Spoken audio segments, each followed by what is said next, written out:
Well, as a matter of fact, we won the Canadian Army Championship in England in 1941 and 42, which was softball, but not baseball. But in England? Yeah.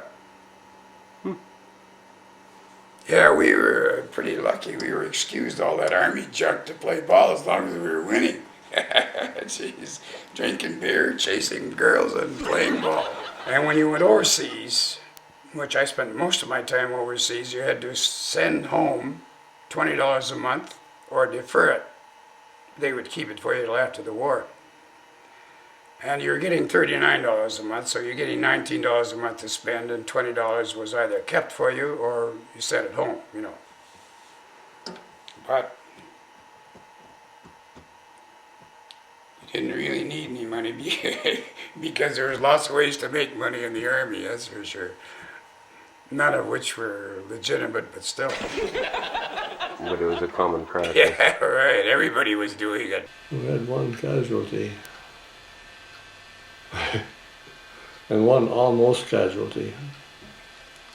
The plane I was looking after, one of the two planes I was looking after, was flying one day on the mission.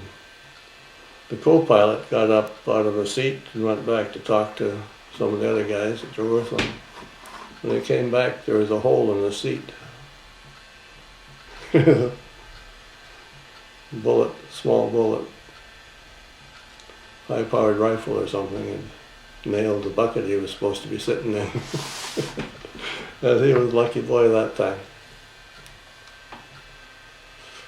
He kind of had the shivers when he came back. He had to smooth out his seat before he could sit down. I think pretty near a third of the town was in the forces. Can't tell you offhand how many boys lost their lives in the war, most of them overseas already.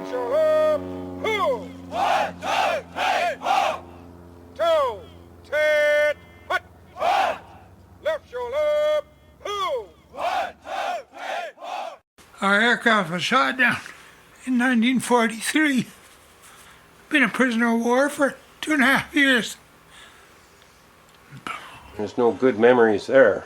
Oh, they're good. Yeah?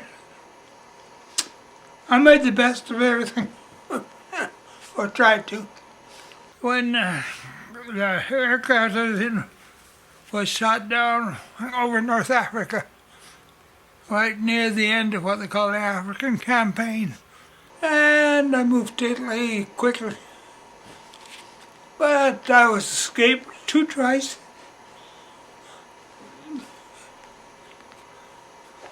And you actually got away. One was when the Italians quit. And we just literally walked out. And we weren't gone long, and the Germans picked us up again shortly.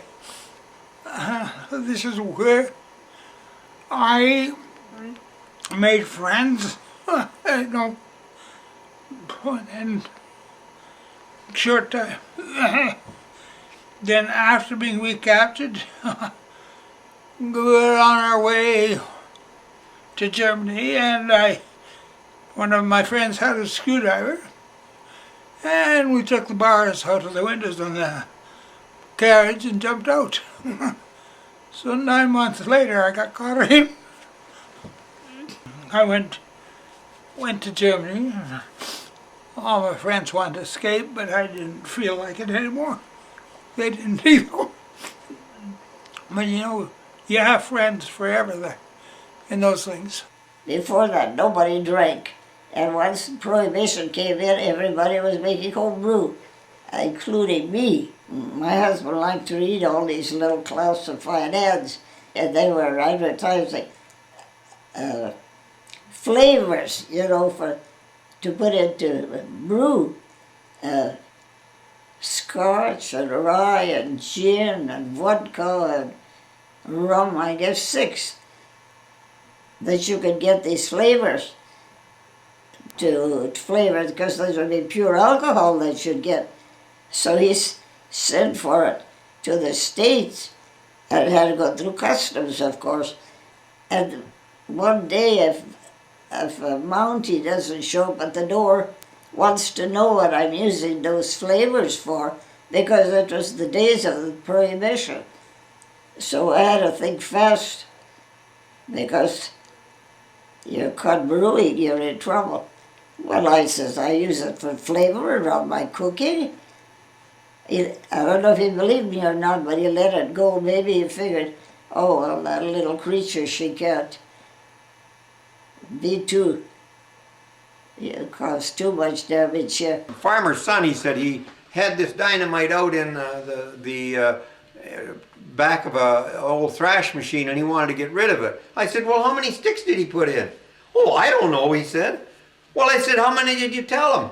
Oh, a few. Well, it was unreal.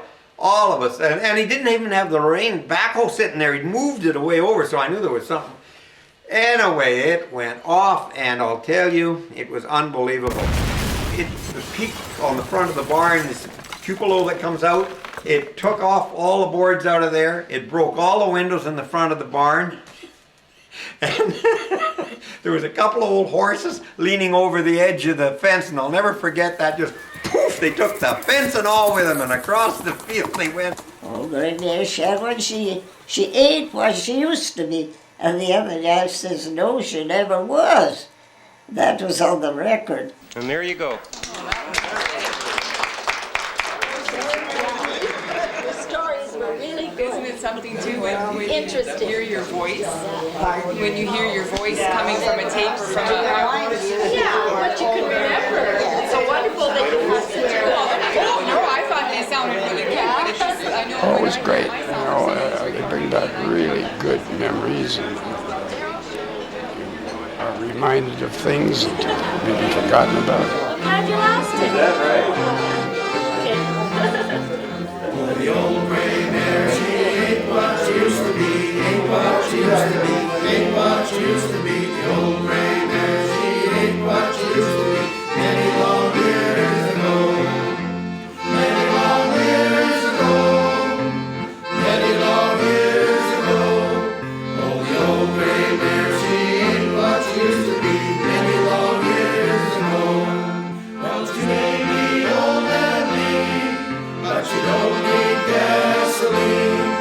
She flips her tail at a Ford and a Cadillac, kicks at a Pontiac, acts like a jumping jack. The old gray mare, she ain't what she used to be. Many long